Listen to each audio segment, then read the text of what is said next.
The problem is not change. We have this conceit in the West that while we have been celebrating and developing technological wizardry, somehow the other peoples of the world have been static and intellectually idle. Nothing could be further from the truth. Change is the one constant in history. All peoples in all places are always dancing with new possibilities for life. Nor is technology per se a threat to the integrity of culture.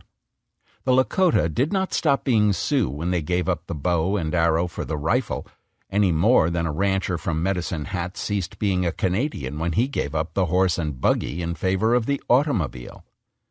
It is neither change nor technology that threatens the integrity of culture. It is power, the crude face of domination. We have this idea that these indigenous peoples, these distant others, quaint and colorful though they may be, are somehow destined to fade away as if by natural law, as if they are failed attempts at being modern, failed attempts at being us. This is simply not true. In every case, these are dynamic living peoples being driven out of existence by identifiable and overwhelming external forces. This is actually an optimistic observation, for it suggests that if human beings are the agents of cultural destruction, we can also be the facilitators of cultural survival. To gain perspective on this clash of power and culture, let's turn for a moment to the history of our own continent and the experience of a single First Nation, the Kiowa.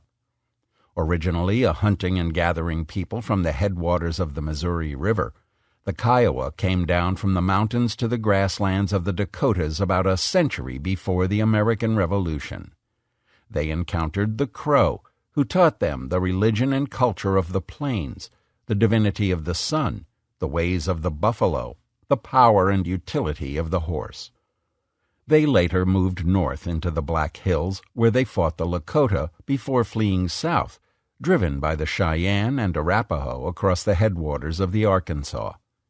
There, the Kiowa clashed with the Comanche, before forging an alliance that gave the two nations control of the southern grasslands and the vast herds of buffalo that moved as shadows across the continent.